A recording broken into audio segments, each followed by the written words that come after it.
नमस्कार, नागपूर्ण किचनमध्ये आपले स्वागत आहे। आज मी तुम्हाला चायनीज चिकन फ्राईड राईस करून दाखवते आहे।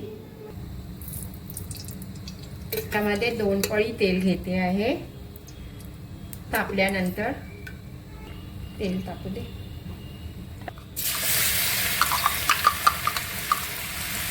लसूण टाकला आहे, त्याला फोडणी करायची नाही, लगेच कांदा लांब कापलेला कांदा टाकायचा। अद्रक लांब बारीक चिरलेला आहे। त्याला चांगलं फ्राय करायचं आहे।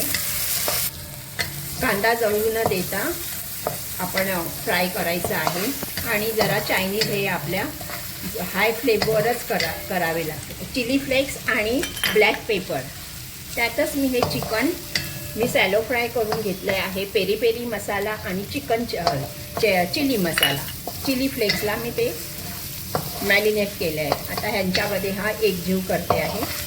चिकन हे मी 60% परतवून घेतले होते। आता फ्रेंच बीन आणि कॅप्सिकमच्या तिन्ही कलरच्या ह्या कॅप्सिकम कापून घेतल्यात बारीक लांब चिरून, आणि हिरवी कॅप्सिकम पण मी घेतली आहे।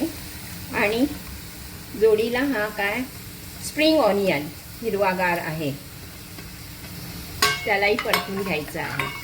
सगळं छानपैकी परतल्यानंतर आपले मसाले लागणार आहेत। त्याच्यामध्ये पिवळी लाल आणि हिरवी कॅप्सिकम टाकली आहे। तुमच्याकडे जर नसेल तरी तुम्ही जी अवेलेबल असेल ती कॅप्सिकम वापरू शकता। मी इथे गाजर, फरसबी, फ्रेंच बीन आणि मी ते मॅरिनेट केलेलं चिकन, स्प्रिंग ऑनियन हे सगळं फिरवत आहे। भाज्या आपल्या होत आल्या आहेत।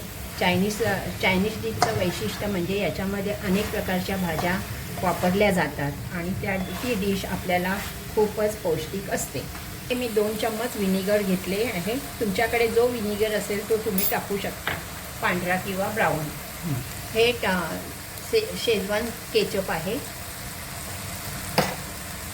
रेड चिली साधारण 2 चमचे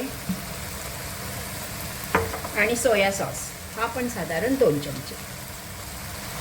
बस आता यांना चांगलं फिरवून घ्यायचं हलक्या हाताने। भाज्या तांदूळ घेतला आहे, ह्याला मी 80% शिजवून घेतला आहे। आता तो 20% भाजीमध्ये म्हणजे एकजीव होणार आहे।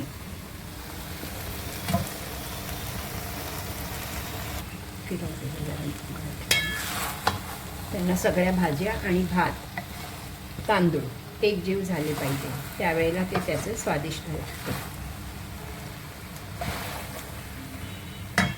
आपल्या या भाज्या एकदम मस्त फिरवून एकजीव झाल्या आहेत। फ्राईड राईसमध्ये भाज्या असतात तर ते पौष्टिक असतं, मुलांसाठीही असतं। आता ह्याला मी एक वाफ काढून घेते आहे। आपल्याला हे थोडं वरून मीठ टाकायचे आहे। सोया सॉसमध्ये तर असतंच, परंतु थोडं टेस्टला टाकले आहे।